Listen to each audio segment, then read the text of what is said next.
ओम नमो भगवते वासुदेवाय। जय श्री कृष्णा। राधे राधे। योगिनी एकादशी आषाढ़ मास के कृष्ण पक्ष की एकादशी तिथि को मनाई जाती है।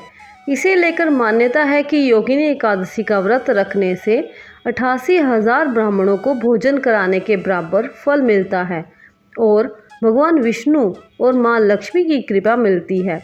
योगिनी एकादशी व्रत का महात्म्य इस प्रकार है कि इसका व्रत करने से न सिर्फ पाप कर्मों का नाश होता है, बल्कि अगर किसी का श्राप मिला है तो उसका भी निवारण हो जाता है।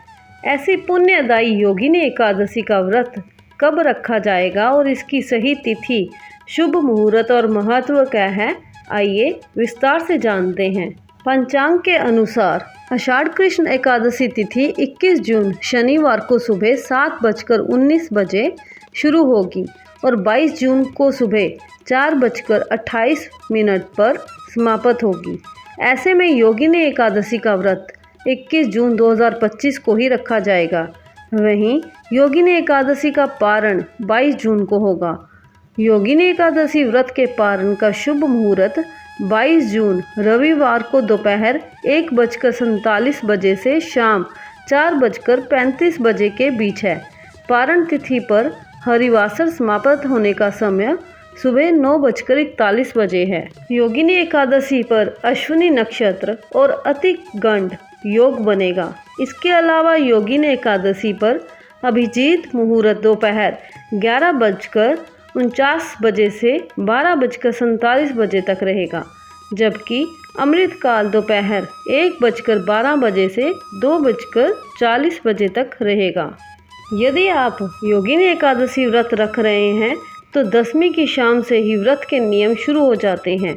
दशमी की रात को गेहूं, जौ, मूंग की दाल आदि का सेवन नहीं करना चाहिए। एकादशी के दिन स्नान आदि के बाद व्रत का संकल्प लें। भगवान विष्णु की प्रतिमा की स्थापना करके इसका विधि विधान से पूजन करें।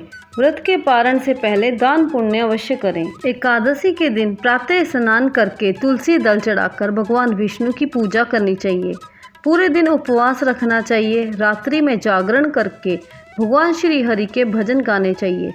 अगले दिन यानी आषाढ़ शुक्ल द्वादशी को वामन की पूजा करके भोजन ग्रहण करना चाहिए। तो चलिए योगिनी एकादशी की व्रत कथा का आरंभ करते हैं। धर्मराज युधिष्ठिर कहने लगे कि महाराज, मैंने ज्येष्ठ शुक्ल एकादशी के व्रत का महात्म्य सुना। अब कृपया करके आषाढ़ कृष्ण एकादशी की कथा वर्णन कीजिए। इस एकादशी का क्या नाम है तथा क्या महात्म्य है, सो सब कृपा करके वर्णन कीजिए। श्री कृष्ण कहने लगे कि हे राजन, आषाढ़ कृष्ण एकादशी का नाम योगिनी है। इसके व्रत से समस्त पाप नष्ट हो जाते हैं। ये इस लोक में भोग और परलोक में मुक्ति देने वाली है। ये तीनों लोकों में प्रसिद्ध है। मैं तुमसे पुराणों में वर्णन की हुई कथा कहता हूँ, सो तुम ध्यान पूर्वक सुनो। स्वर्ग धाम की अलकापुरी नामक एक नगरी में कुबेर नाम का एक राजा रहता था। वह शिव भक्त था और प्रतिदिन शिव की पूजा किया करता था।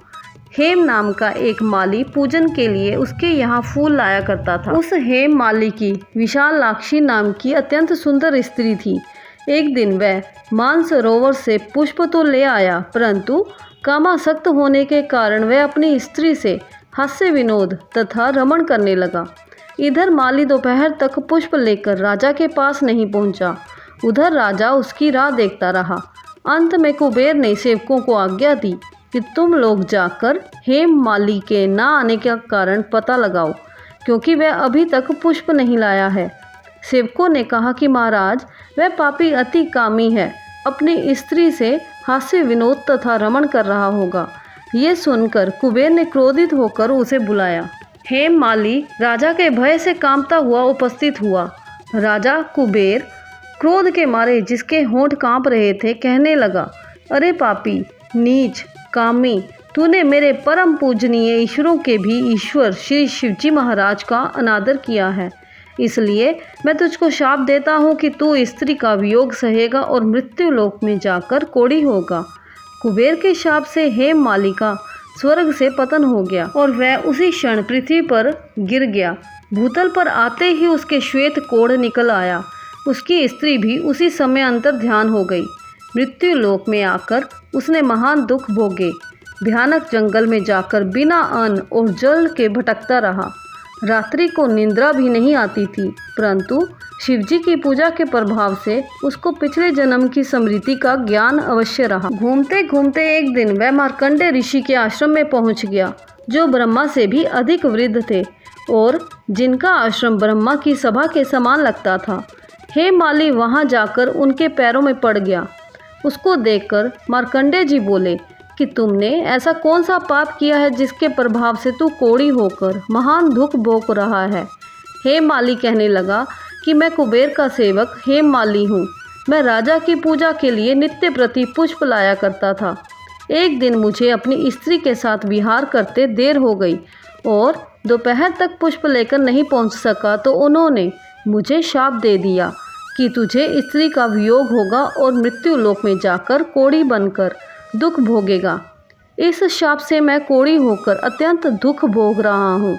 अतः आप कोई ऐसा उपाय बताएं जिससे मेरा ये दुख दूर हो जाए।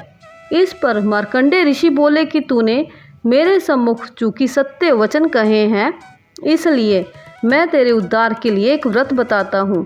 यदि तू आषाढ़ मास के कृष्ण पक्ष की योगिनी नाम की एकादशी का विधि पूर्वक व्रत करेगा तो तेरे सब पाप नष्ट हो जाएंगे। ये सुनकर हेममाली ने अत्यंत प्रसन्न होकर मुनि को साष्टांग प्रणाम किया। मुनि ने उसको अत्यंत स्नेह के साथ उठाया। हेममाली ने मुनि के कथा अनुसार विधि पूर्वक योगिनी एकादशी का व्रत किया और इसके प्रभाव से अपने पुराने स्वरूप में आकर अपनी स्त्री के साथ विहार करने लगा। हे राजन, ये योगिनी एकादशी का व्रत 88,000 ब्राह्मणों को भोजन कराने के बराबर फल देता है। इसके व्रत से समस्त पाप दूर हो जाते हैं और अंत में स्वर्ग प्राप्त होता है। बोलो विष्णु भगवान की जय, माँ लक्ष्मी की जय। इस तरह जो भी योगिनी एकादशी का व्रत रखता है वह भगवान विष्णु की कृपा का पात्र बनता है। बोलो जय श्री हरि।